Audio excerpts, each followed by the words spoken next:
Check, check. Okay. You can switch to the next one. Switch to the next slide. And then to the next one.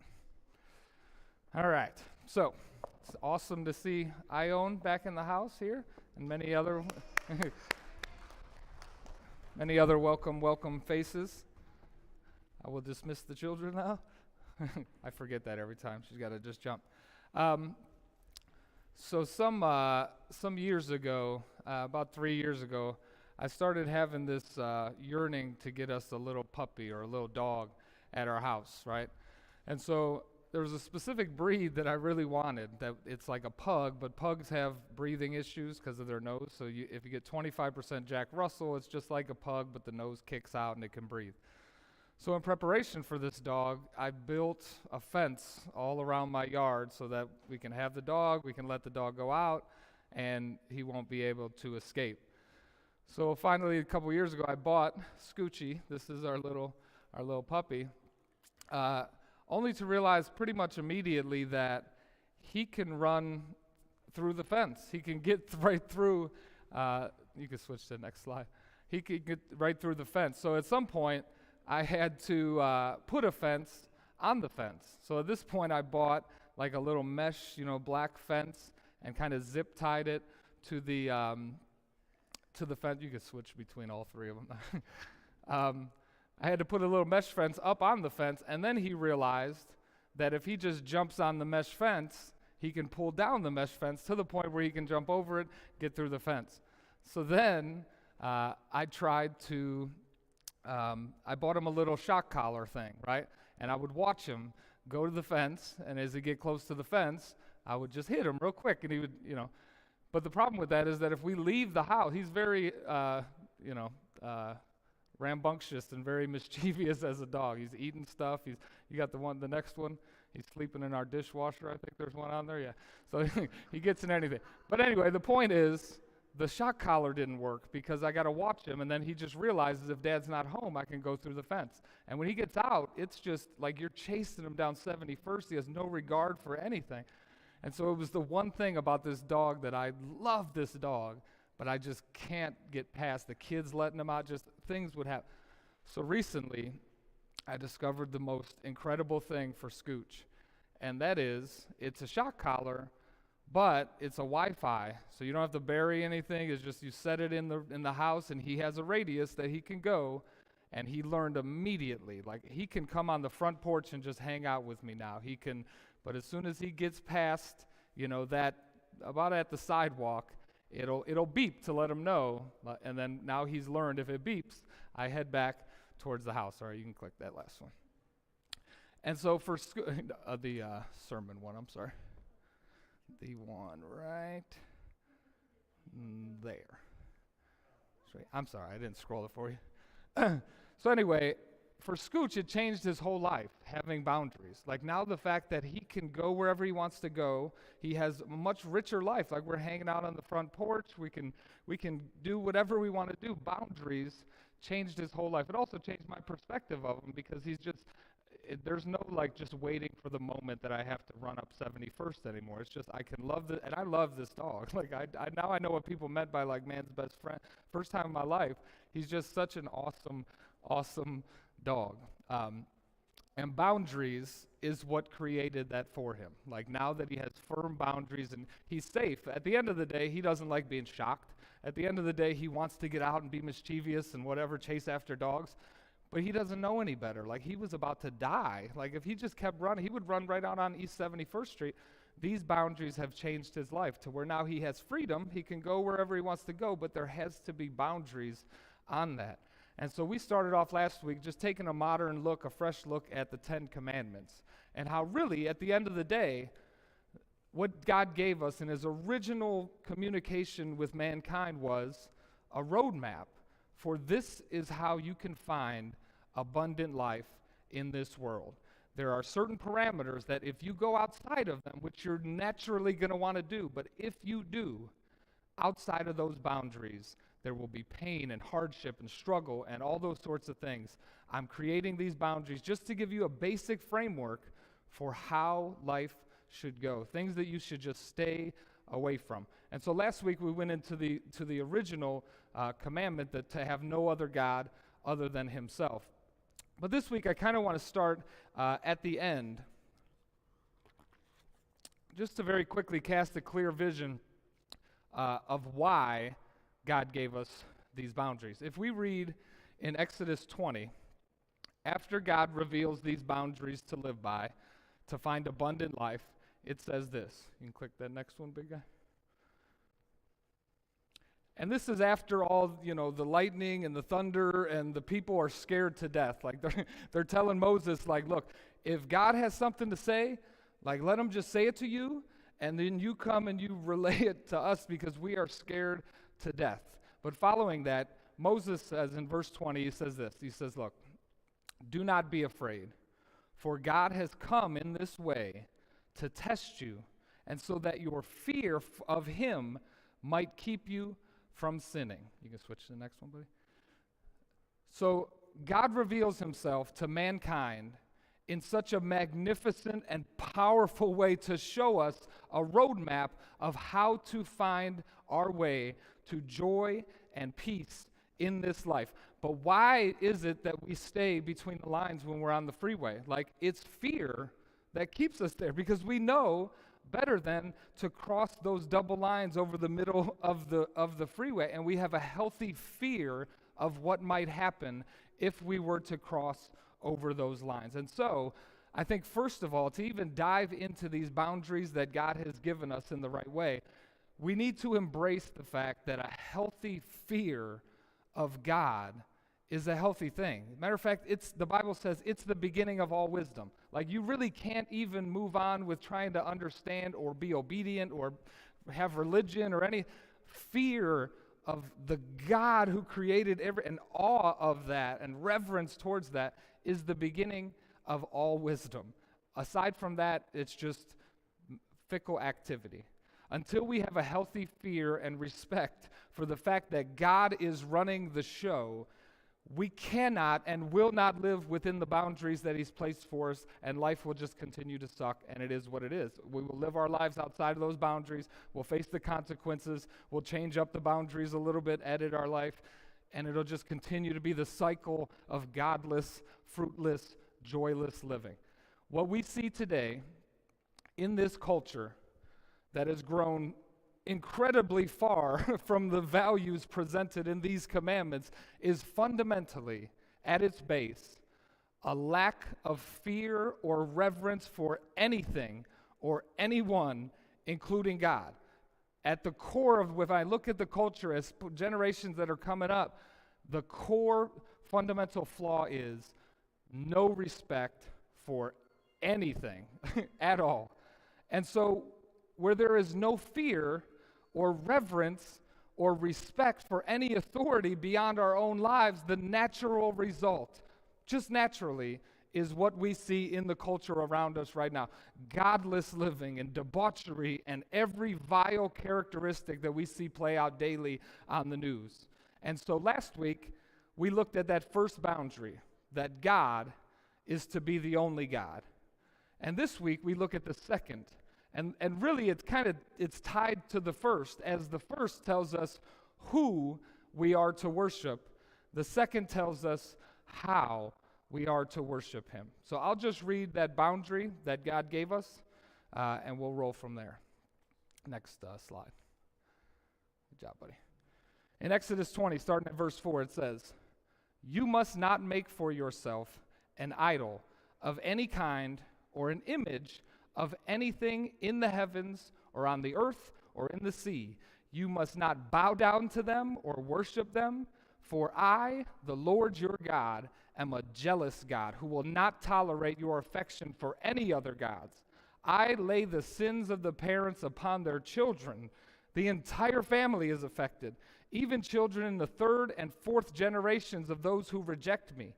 But I lavish unfailing love for 1,000 generations on those who love me and obey my commands." All right, Giddy, you can go to the next one. And then the next one after that. Thank you, sir. So for most of us, about, at least for me, when I first hear this commandment, it seems like it's a simple one, right? I would imagine for the most part, we don't have like little statues around the house that we worship or candles that we light to, in front of pictures of. But I want to bring this down to earth in our context and in our day to reveal that there may be many ways that we are not worshiping the one true God, but instead have settled for a reduced, watered down, lame version of the God who was blasting off lightning and thunder from Mount Sinai. And not that this is not a boundary that's being crossed like on a daily basis around the world, not necessarily in our culture, but around the world, people worship the statues and idols very literally everywhere. And we live in a day when millions and millions of people around the world are bowing down and worshiping statues or images or praying to little saint cards, things that, not just in other religions, but in things that sell itself as Christianity. Like, I grew up in a home that it was perfectly normal and accepted. Like, we prayed to statues of Mary as a child, and we carried those little saint cards, and if it was like, each saint had a special, I don't even remember, like if you had a cough, there was like the patron saint of coughs, and you would pray to have the cough, whatever it would be. And that doesn't mean that, they were bad people or we were evil people growing up. But we had utterly violated this clear-cut boundary that was from God's word that we claimed that we were following. It was written right in ink, and yet still we did these things just to somehow reduce God down to size and pray to and worship someone or something that I could see and touch, and I could bring it down to earth. And so, again, that didn't make us evil people or the religious group that encouraged us to do that necessarily evil people, but God gave us this specific boundary because he has so much better for us than for us to be looking to these watered down versions of him for our strength or our direction or our healing or whatever it would be. And it wasn't until I walked away completely from all that religiosity and those reduced understandings of the true God that I was able to finally have a true relationship with him and see that the God of Mount Sinai was far more powerful than the lame little images of him that I had been grown up and shown. And so my hope here today isn't to convict anybody over having, little statues, because probably most of you don't have, statues laying around or praying to My hope would be to just reveal ways in which we have brought God down to size and cheated ourselves on being free to know him as he truly is. Because as he truly is awesome. And I see Christians all day, every day, in many different phases, many different places, many different contexts, who are Christians, believe the right things, and see absolutely no power, no fruit, can't even impact their own children, nothing coming out. And the reason is that the God that they're worshiping, the God that is not even the one true God, period. You know a tree by the fruit that it bears. Jesus said that those who truly will come to know God will learn to worship him in spirit and in truth. And so today I would just hope to move us in the direction of that true and spirit-filled relationship with the one true God. If you ever heard like a great orchestra, like I've never personally went to the orchestra, but I've heard on TV or whatever, like a grand orchestra performing like Beethoven's Seventh. And it's like all these moving parts and pieces, and it's brilliantly like awe-inspiring. I couldn't even imagine being in the room while a 50-piece orchestra is playing Beethoven's Seventh, and it's so incredible, right? And then there's me, who might have bowls and spoons, who I can know the beat of Beethoven's Seventh, the beat, whatever, I don't know Beethoven's Seventh, but I can kind of water it down and play it on my own, right? And I feel like the God who revealed himself at Mount Sinai, who was so incredibly beyond our comprehension, powerful, and all these things, gave us just a simple roadmap for life, but was way beyond all of that, that we've just watered him down to the point where we experience the spoons, and and it's a cool beat, it's a nice song. I mean, Beethoven knew what he was doing, but it's not the incredible experience of what it was truly meant to be. And so when we take anything that is awesome and transcendent, in God's case, invisible, and you reduce it down to something that's just tangible so that I can do it myself, and seeable or touchable or controllable, you reduce it from what it really is. And you're no longer even worshiping that. You're just settling for this. And that's what we do with God around the country, around the world, all the time. Here's a radical one. The cross itself has become so commonplace in our culture these days that in many ways and for many people, it has simply become some watered down version of what that cross truly represents. I mean, even in my old life, running the streets and doing all these things, I had a cross around my neck, right? Because it's so commonplace that it's just like, yeah, I got a little God in my side life, or you shoot out a prayer before dinner or whatever it would be. But all these little ways, that cross itself didn't have the reverence or the meaning that it truly had, because our culture just watered it down to the point where it's just a symbol that really doesn't mean much to many people. And the thing with the cross is that it only tells half the story anyway. You know what I mean? It tells of the humanity and the suffering of our Savior without revealing the hope and the power and the new life that is available through Christ and his death on that cross. And so you will see all around us in our neighborhood and elsewhere a whole lot of dead people walking around with a symbol of death hanging around their necks or tatted up on their arms. But they leave the cross right there and never go beyond it to experience the true God that cross represents. It's just a watered-down idol that they worship. Even though behind that cross is the most beautiful, the gospel, the beauty of, if it's used in that way, even it becomes an idol, a useless, dead idol. Now, I'm not saying that there's anything wrong with like having a cross in and throughout your life, obviously, nothing at all. But don't let it just become some symbol of a dead religion that we're not truly living out. Like for me, if I see the cross, the first thing that comes to my mind is Paul, who said, I die daily.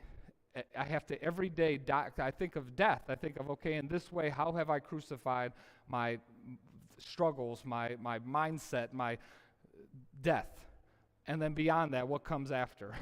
To resurrect from those things. Let it just be a starting point from which we pick up our cross daily and walk into the journey towards a new life in Christ. And that's not the only way that we've watered down God in it by any means.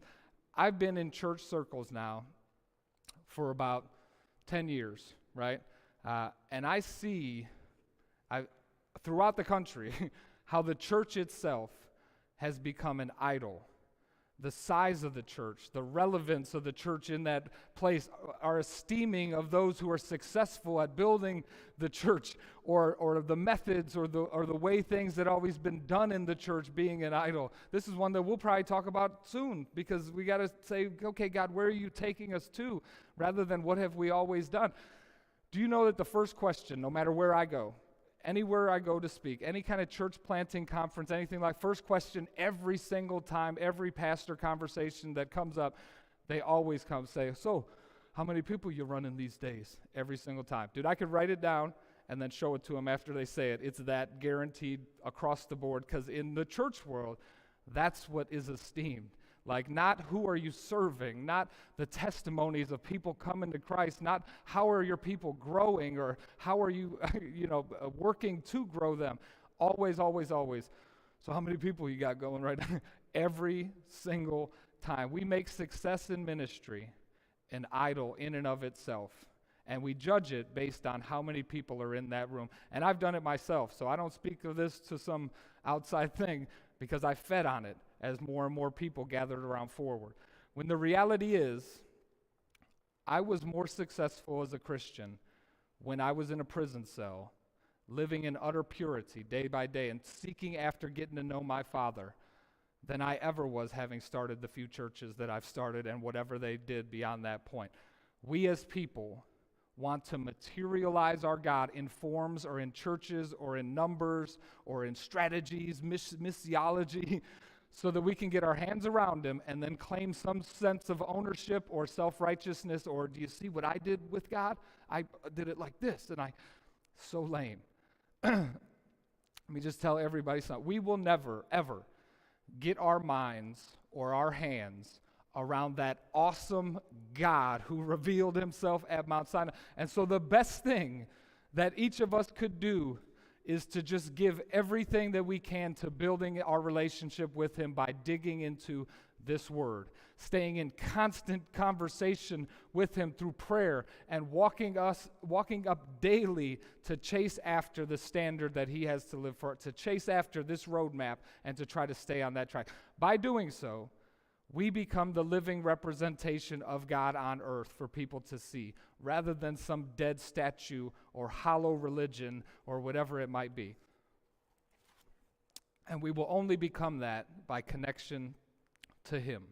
I am useless in this life without Christ. I have nothing to offer. I have no wit. I have no, it's Jesus, me minus Jesus equals nothing, like useless.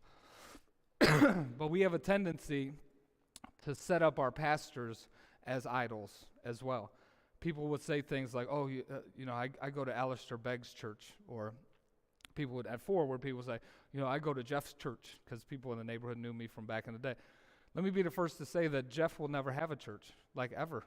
I would hope, at least. My father has a church down here called Jones Road, and every week I'm blessed to be able to wear a little head mic, and he allows me to speak and share from his word, but Jeff won't have a church. Like, why would Alistair Begg have a church? Like, it's madness. I've seen crazy idol worship, my point is, in my journey with Christ. In the Christian church, I've seen people set up legalism as their idol. Like, oh, no, I don't do that, or we don't do that. And they've made this whole walk with Christ just about a set of rules that we follow or we don't follow, just reducing down God from who he really is in the grace and joy that he brings into our life, to just make it a set of rules that we do and we don't. I've seen people make an idol of their denomination and say things like, God is only at work in this denomination. I had some dudes, he parachuted into our neighborhood some years back, and the dude told me straight to my face that we will collaborate with other people, but we believe God is only at work in the blah, blah, blah denomination, because if you haven't spoken in tongues, it was just like, what? Like, how have we come so far to where the idol is the denomination and the leaders of it? But the greatest everyday way that we reduce God down is simply just by having a false image of who he truly is. Like, some people have this image of God as this harsh and angry judge who just wants to smash us every time we do wrong. Some people go the other direction, and they have this fluffy image of God who doesn't really mind if I'm living in sin. He doesn't really care that I get high every day or get drunk. Like, he's just a distant, flaky, fluffy God. But here's the whole crux of the entire matter. In the beginning, God created us in his own image. And what we do is we return the favor. And we try to create God in our own image. And I hear people all the time, that same theme of just creating a God and then worshiping it. Like, well, in my opinion, I don't think that God would mind that they were, whatever the hot button topic is. People just take that awesome, fearful God that was beyond comprehension and water him all the way down to say, in my opinion, I think that God is. We don't get an opinion in this. Like, there is an instruction manual. He revealed himself a certain way. And that's one of the greatest forms of idolatry, when we just invent God. You know what I'm saying? We cannot mold God into anything that he is not and then have a relationship with the thing that we molded. No matter if we call him Jesus, no matter if we call him Jehovah, we can't invent a God or water him down to fit our belief system and then say, okay, I'll worship him. We're worshiping a fake imaginary God at that point. There are millions of people, Christians included, who have a relationship with a God of their own understanding that doesn't exist. Paul went into this in the Bible. He talks about how if that's the case, and if I'm worshiping this imaginary God that I've created and I go through my whole life, he says, no people should be more pitied than us. That we give all of our life and we chase after these, we're worship for nothing, for an imaginary God. I don't want to get to the end of my life and realize I was off by 1,000 degrees and the God I was chasing wasn't even the one true God. And you will know that people are doing so, that they're worshiping some watered-down version of the real God by the fact that their relationship with that God will not produce any fruit, ever, because it's a dead tree. It is critical that we are not following a person or an ideal of God, but are actually pursuing and getting to know the one true God. Otherwise, the best you will ever find in this life is religion, and maybe a little bit of, escape from your conscience that can provide, because it's only a personal and intimate relationship with the one true God that can set men free and have the power of the real God flowing out of them. You'll know the difference because there will be no power, there will be no production, there will be no fruit whatsoever. But there's a second, more disturbing part of this passage when I read it. God says, I lay the sins of the parents upon their children. The entire family will be affected, even children to the third and fourth generation of those who choose to reject me. But I will lavish unfailing love for 1,000 generations on those who love me and obey my commands. Now, to me, that seemed pretty darn harsh, like pretty unfair, to be honest, in many ways. When I first came to Christ, there were a lot of verses I read where I was just like I had to get to know God to make sense of, that don't make sense. That's not fair. You know what I mean? But as I walked with God, and I've done ministry in our community that has, our community for the most part, shunned God's commands completely and this word in general, I've seen this verse play out in just a natural basis, right?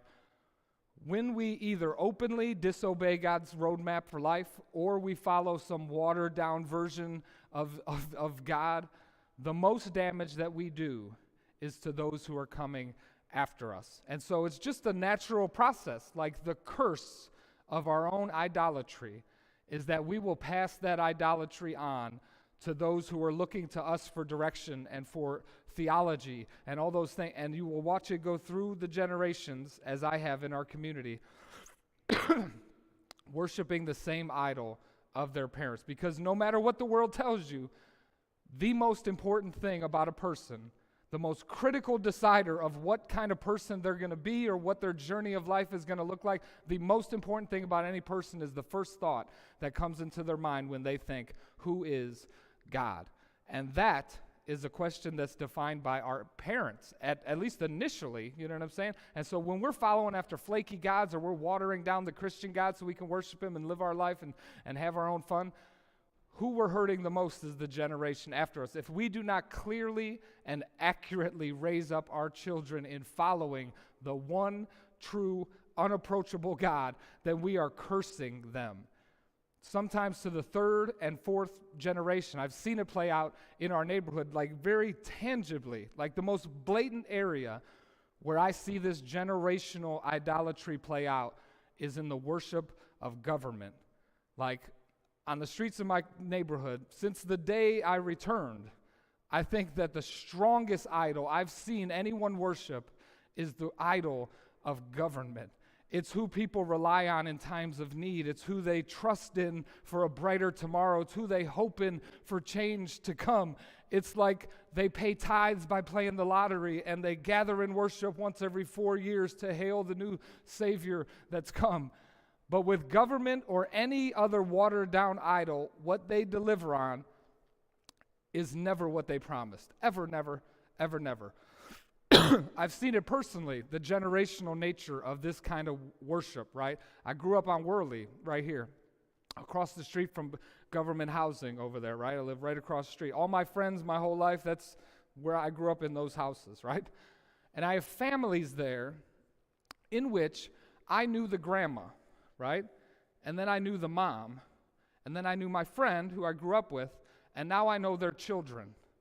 all 4 generations stuck in this cycle of complete and utter reliance upon the government for every facet of their needs for 4 generations. And now I'm not saying that welfare or public assistance isn't a necessity.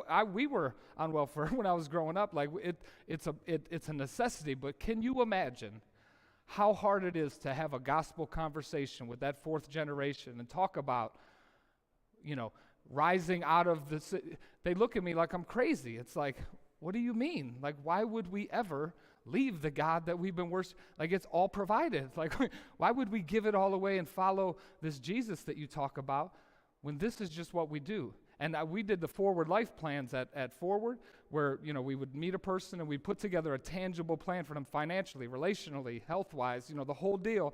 And you would get to that financial component and start talking to people about like self-sustaining, like getting out of, like rising above from where you're at so that we can get here. You know what I'm saying? To support you, to do all these sorts of things. And people would look at you like you're nuts. Like, why would I ever stop relying upon my God? Like, he's provided every time I've needed it. I tell you, it is the most powerful idol in this zip code. The enemy's intent with this idol, or with any idol, is to keep you placated and comfortable with the powerless idol that you have relied on all this time, so that you will never discover the strength, the freedom, and the abundant life possible through the one true God.